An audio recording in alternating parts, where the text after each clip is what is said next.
I didn't catch my wife cheating in our bed. I didn't find lipstick on a collar. I didn't even suspect anything at first. What I saw was worse. I saw her smile, and that's how I knew my marriage was over.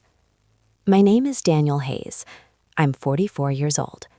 For the last 18 years, I've built a reputation as a dependable man, dependable husband, dependable provider, dependable business owner. I built my logistics company from nothing.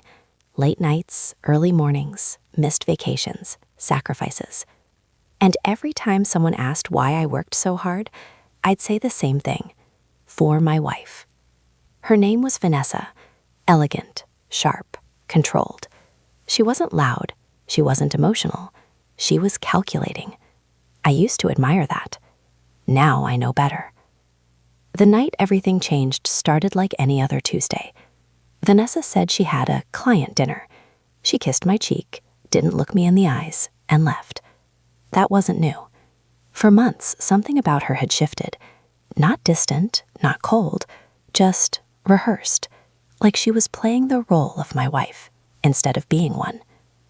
Around 9:30 p.m., I got a notification. Our shared location app. The blue dot wasn't downtown where she said she'd be. It was at a boutique hotel, one we'd never been to together. I stared at the screen for a full minute. I could have ignored it. I almost did.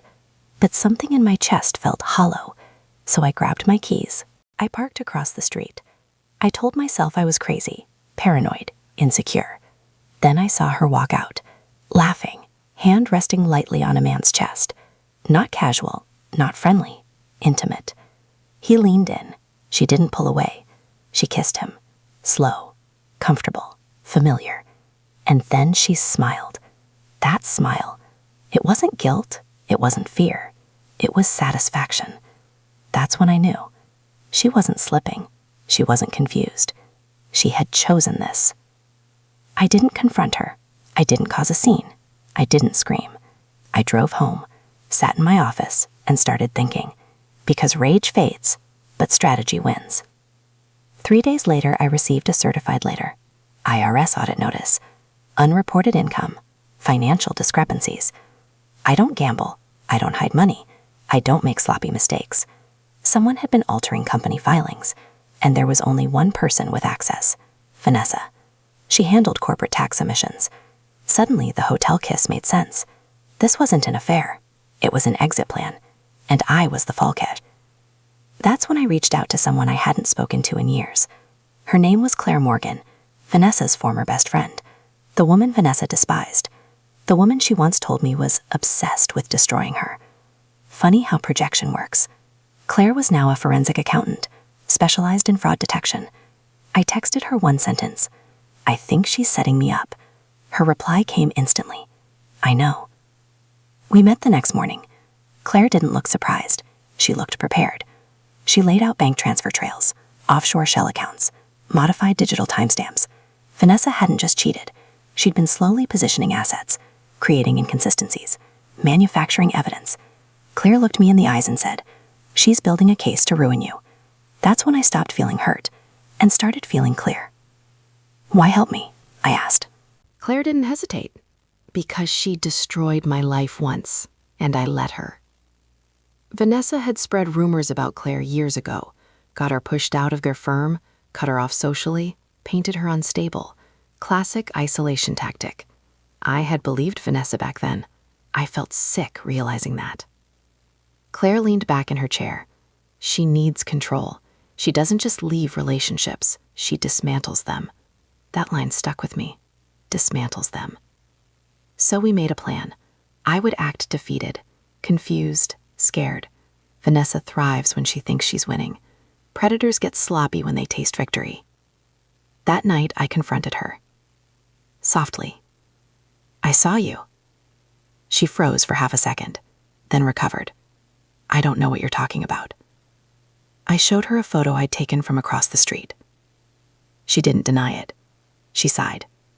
"You've been distant for years, Daniel." Classic blame shift.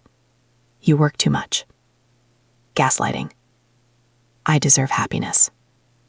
Justification. I let her talk. The more she spoke, the more confident she became, and confidence makes people careless. 2 days later, she suggested separation. Too fast. Too clean. Too rehearsed. She mentioned financial instability. Maybe it's best if we divide assets before things get messy. There it was. She wanted the company. She wanted the house. She wanted me under investigation. Claire had already contacted federal authorities quietly. We had digital proof of file alterations, IP logs, timestamp discrepancies. Vanessa didn't know that. A week later, Vanessa asked to meet at a restaurant to discuss settlement. Claire wired me with audio recording. I played broken.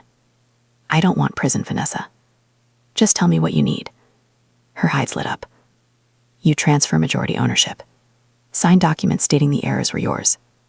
And the IRS. You'll cooperate. Take responsibility. It'll be lighter if you don't fight. There it was. Confession without realizing it. Recorded. Clear. Calculated. She leaned closer and said something I'll never forget. You were always too predictable, Daniel. Too loyal. That's why this was easy. Easy. That word killed any remaining emotion inside me. 3 days later, federal agents contacted her. Then the man from the hotel. Then subpoenas followed.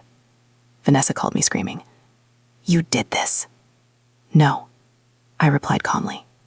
You did. The investigation revealed she'd been planning the financial manipulation for almost 2 years. Slow transfers. Subtle edits. Building leverage. The affair partner? A corporate attorney. He thought she was divorcing me because I was corrupt. He didn't know he was part of the setup. Everyone thinks they're special. Until the truth shows up. Court lasted weeks. Vanessa tried tears. Tried anger. Tried victimhood. It didn't work. Digital evidence doesn't care about emotions. She was sentenced.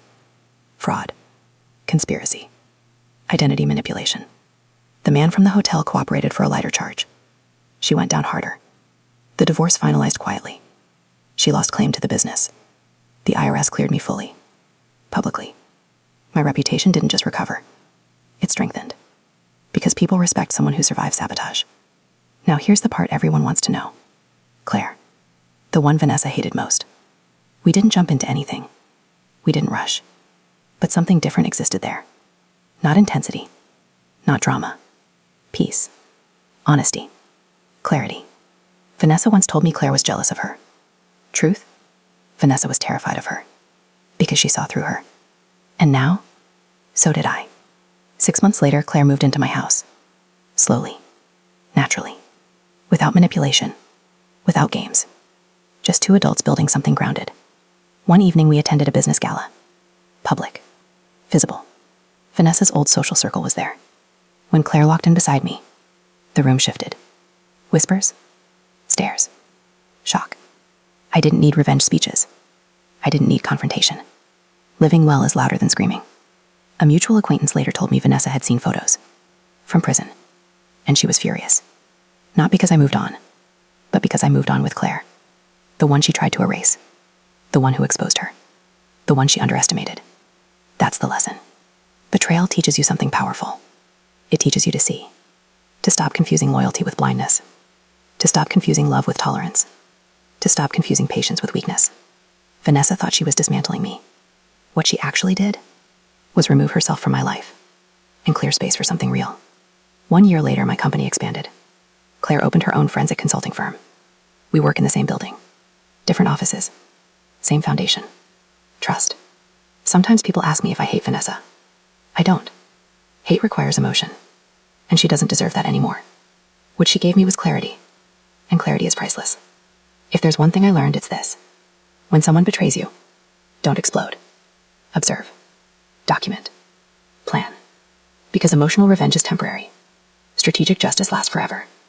And sometimes, the best way to get even is to build a life so solid that their absence becomes irrelevant. If you enjoyed this story, remember, sometimes the villain thinks they're writing the ending until the hero picks up the pen.